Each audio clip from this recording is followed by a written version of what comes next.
السلام علیکم دوستوں، میں ہوں کاشف قمر اور آپ موجود ہیں اسلامک نیٹ ورک پہ۔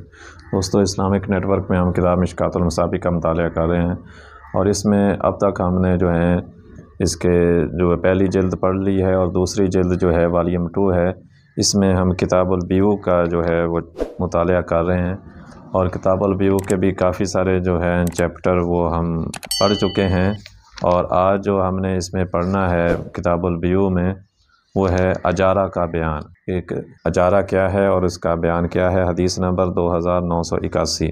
عبداللہ بن مغفر رضی اللہ تعالیٰ عنہ بیان کرتے ہیں کہ ثابت بن ضحاک نے کہا کہ رسول اللہ صلی اللہ علیہ وسلم نے مزارت سے منع فرمایا اور مواجرت ٹھیکے پر کام کرنے کا حکم فرمایا، اور فرمایا اس میں کوئی حرج نہیں۔ حدیث نمبر 2982۔ ابن عباس سے روایت ہے کہ نبی صلی اللہ علیہ وسلم نے بچھنے لگوائے تو بچھنے لگانے والے کو اس کی اجرت دی اور ناک میں دوائی ڈلوائی۔ حدیث نمبر 2983۔ ابو ہریرہ رضی اللہ تعالیٰ عنہ نبی صلی اللہ علیہ وسلم سے روایت کرتے ہیں کہ آپ صلی اللہ علیہ وسلم نے فرمایا، اللہ کے ہر نبی نے بکریاں چرائی ہیں۔ آپ کے صحابہ نے عرض کیا، آپ نے بھی؟ فرمایا، ہاں، میں بھی چاند کی رات پر مکہ والوں کی بکریاں چرایا کرتا تھا۔ حدیث نمبر 2984۔ ابو ہریرہ رضی اللہ تعالیٰ عنہ بیان کرتے ہیں رسول اللہ صلی اللہ علیہ وسلم نے فرمایا، اللہ تعالیٰ فرماتا ہے، 3 قسم کے لوگ ایسے ہیں کہ روز قیامت میں خود ان سے جھگڑوں گا۔ ایک وہ آدمی جو میرا نام لے کر عہد کرے پھر اسے توڑ ڈالے، وہ شخص جو کسی آزاد آدمی کو بیچ کر اس کی قیمت کھا جائے، اور ایک وہ آدمی جو کسی مزدور کو اجرت پر رکھے تو اس سے پورا کام لے لیکن اسے اجرت نہ دے۔ حدیث نمبر 2985۔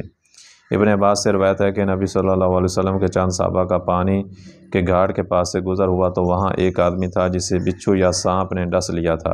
اس پانی پر آباد لوگوں میں سے ایک آدمی آیا تو اس نے کہا، کیا تم میں کوئی دم جھاڑ کرنے والا ہے؟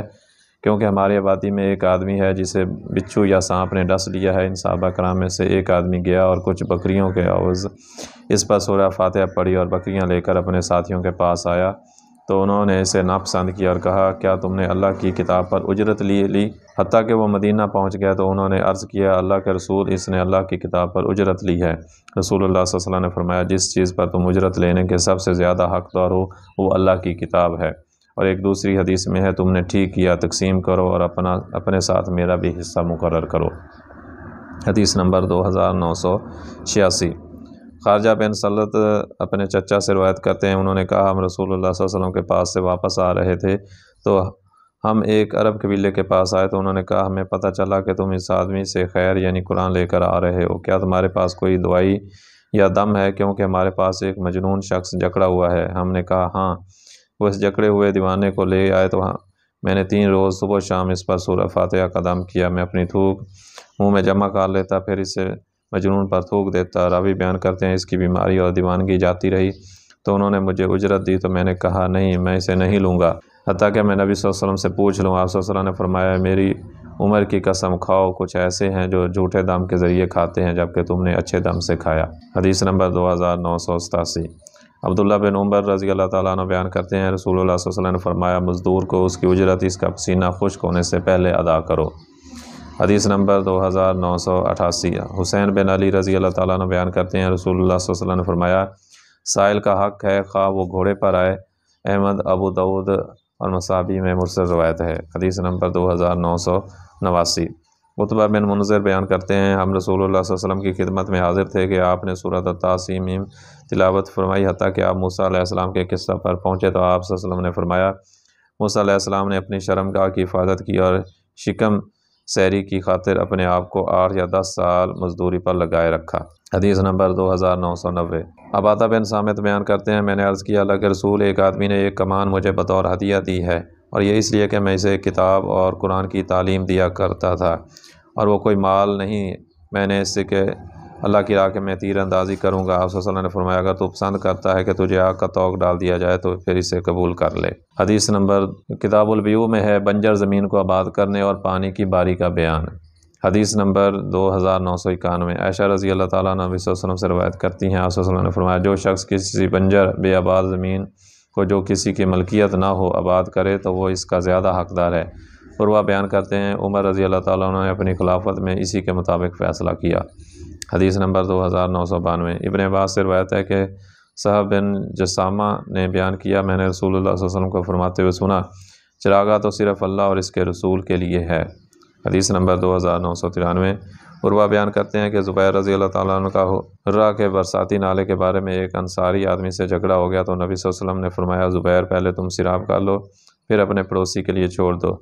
انصاری بولنے لگا کیونکہ وہ آپ کا پھوپھی کا بیٹا ہے۔ آپ صلی اللہ علیہ وسلم کے چہرے کا رنگ تبدیل ہو گیا اور پھر فرمایا زبیر پہلے تم سیراب کرو پھر پانی روک رکھو حتیٰ کہ وہ منڈیر تک پہنچ جائے پھر اپنے پڑوسی کی طرف چھوڑ دے۔ یوں نبی صلی اللہ علیہ وسلم نے صریح حکم میں فی الحقیقت زبیر کو پورا حق دے دیا، جبکہ انصاری نے قول فصیل پر معترض ہو کر آپ صلی اللہ علیہ وسلم کو غصہ دلایا، حالانکہ آپ نے پہلے ایسا حکم دیا تھا جس میں دونوں کے لیے وسعت تھی۔ حدیث نمبر 2994۔ ابو ہریرہ رضی اللہ تعالیٰ عنہ بیان کرتے ہیں رسول اللہ صلی اللہ علیہ وسلم نے فرمایا زیادہ ضرورت گھاس روکنے کے لیے زیادہ ضرورت پانی مت روکو۔ حدیث نمبر 2995۔ ابو ہریرہ رضی اللہ تعالیٰ عنہ بیان کرتے ہیں کہ رسول اللہ صلی اللہ علیہ وسلم نے فرمایا 3 شخص ایسے ہیں جن سے اللہ روز قیامت کلام کرے گا، نہ نظر رحمت سے ان کی طرف دیکھے گا۔ وہ آدمی جس نے مال پر قسم اٹھائی ہو کہ اسے تو اس سے جتنی تم دے رہے ہو زیادہ قیمت ملتی ہے، حالانکہ وہ جھوٹا ہے۔ دوسرا وہ شخص جو عصر کے بعد جھوٹی قسم اٹھائے تاکہ اس کے ذریعے کسی مسلمان شخص کا مال ہڑپ کر جائے۔ اور تیسرا وہ شخص جس نے زیادہ ضرورت پانی روک رکھا ہو، اللہ فرمائے گا آج میں تجھے اپنے فضل سے محروم رکھوں گا جیسے کہ تو نے زیادہ ضرورت پانی روک لیا حالانکہ اسے تیرے ہاتھوں نے نہیں بنایا تھا۔ حدیث نمبر 2996۔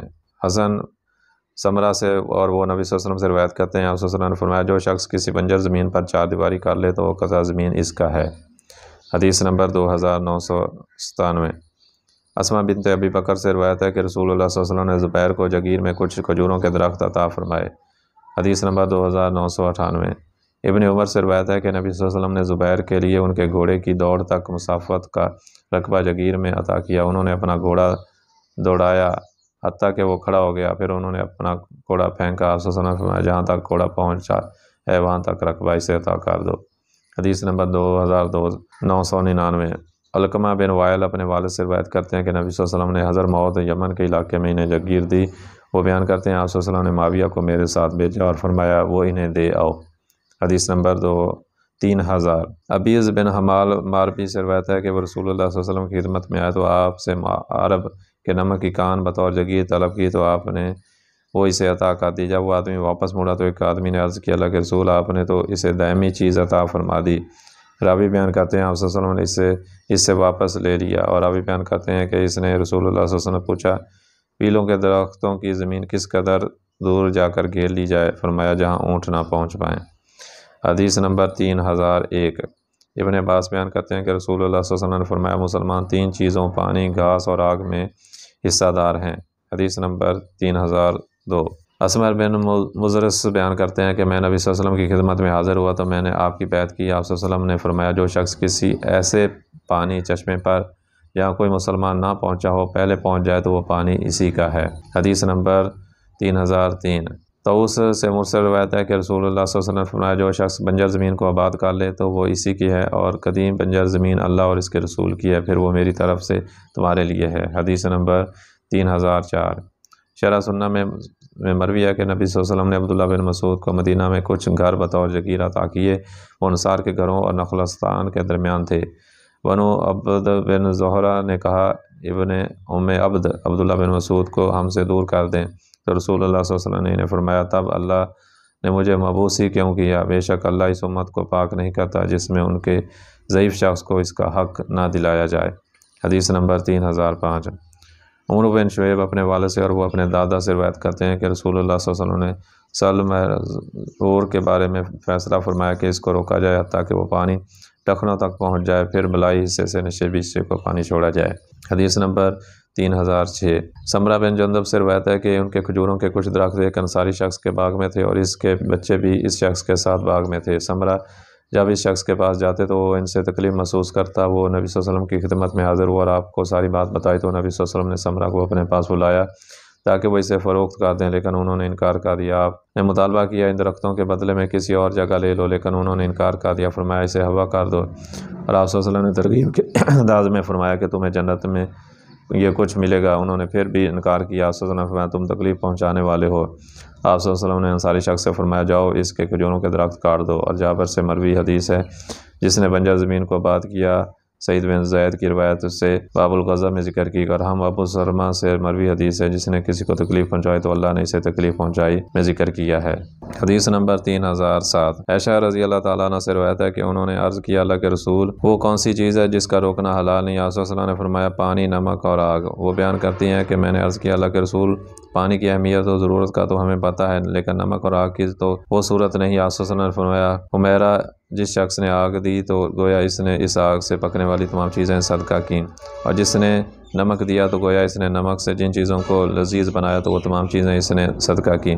جس شخص نے پانی کے ہوتے ہوئے کسی مسلمان کو ایک گھونٹ پانی پلایا تو گویا اس نے ایک غلام آزاد کیا، اور جس نے پانی کی عدم دستیابی کی صورت میں کسی مسلمان کو پانی کا گھونٹ پلا دیا تو گویا اس نے اسے زندگی عطا کر دی۔ باب کتاب البیوع میں ہے عطیات کا بیان۔ حدیث نمبر 3008 ابن عمر سے روایت ہے کہ خیبر کی کچھ زمین عمر رضی اللہ تعالیٰ کے حصہ میں آئی تو انہوں نے نبی صلی اللہ علیہ وسلم کی خدمت میں حاضر ہو کر عرض کیا، اللہ کے رسول مجھے خیبر کی جو زمین ملی ہے اس سے میں پہلے اتنا نفیس مال مجھے کبھی نہیں ملا، آپ اس کے متعلق مجھے کیا حکم فرماتے ہیں؟ آپ صلی اللہ علیہ وسلم نے فرمایا، اگر تم چاہو تو اس کا اصل مال تم رکھ لو اور اس کی پیداوار صدقہ کر دو۔ عمر نے اس شرط پر اسے صدقہ کیا کہ اس کے اصل کو بیچا جائے گا، نہ ہبہ کیا جائے گا اور نہ ہی وراثت میں تقسیم ہوگا، اور اس کی پیداوار کو فقراء، رشتہ داروں، غلاموں کو آزاد کرانے، اللہ کی راہ میں مسافر پر اور مہمانوں پر خرچ کیا جائے گا، اور اس کی سرپرستی و نگرانی کرنے والے پر اس بات میں کوئی گناہ نہیں کہ وہ اس میں سے بھلے طریقے سے کھائے یا ذخیرہ نہ کرتے ہوئے دوسرے اہل خانہ وغیرہ کو بھی کھلائے۔ ابن سیرین نے فرمایا مال جمع کرنے والا نہ ہو۔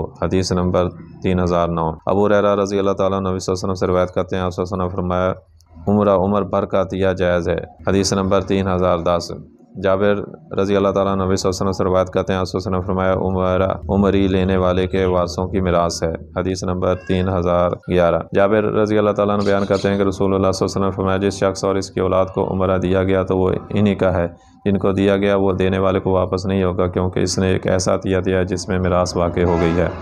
حدیث نمبر 3012 جابر رضی اللہ تعالیٰ عنہ بیان کرتے ہیں کہ عمرہ جسے رسول اللہ صلی اللہ علیہ وسلم نے نافذ کیا ہے وہ یہ ہے کہ کوئی شخص کہے کہ یہ عمرہ تمہارے اور تمہاری اولاد کے لیے ہے، اور اگر وہ کہے کہ یہ جب تک تو زندہ رہے یہ چیز تیری ہے تو پھر اس کے وفات کے بعد یہ اس کے مالک کو واپس مل جائے گی۔ حدیث نمبر 3013 جابر رضی اللہ تعالیٰ عنہ سے روایت ہے کہ نبی صلی اللہ علیہ وسلم نے فرمایا، تم رقبہ کے طور پر کوئی چیز دو نہ عمرہ کے طور پر، جس شخص کو رقبیہ کے طور پر کوئی چیز دی گئی یا عمرہ کے طور پر تو وہ اس کے وارثوں کی ہے۔ حدیث نمبر 3014 جابر رضی اللہ تعالیٰ نبی صلی اللہ علیہ وسلم سے روایت کرتے ہیں کہ آپ صلی اللہ علیہ وسلم نے فرمایا، عمرہ جس شخص کو عمرہ دیا جائے اس کے اہل خانہ کے لیے نافذ ہوگا، اور رقبہ جس شخص کو رقبہ دیا جائے وہ اس کے اہل خانہ کے لیے نافذ ہوگا۔ حدیث نمبر 3015 جابر رضی اللہ تعالیٰ عنہ بیان کرتے ہیں کہ رسول اللہ صلی اللہ علیہ وسلم نے فرمایا، اپنے اموال کی حفاظت کرو اور انہیں خراب نہ کرو، کیونکہ جس شخص نے عمرہ دیا تو وہ اسی شخص کا ہے جس کو عمرہ دیا گیا، اس کی زندگی میں بھی، اس کے مرنے کے بعد بھی، اور اس کے ورثاء کا ہے۔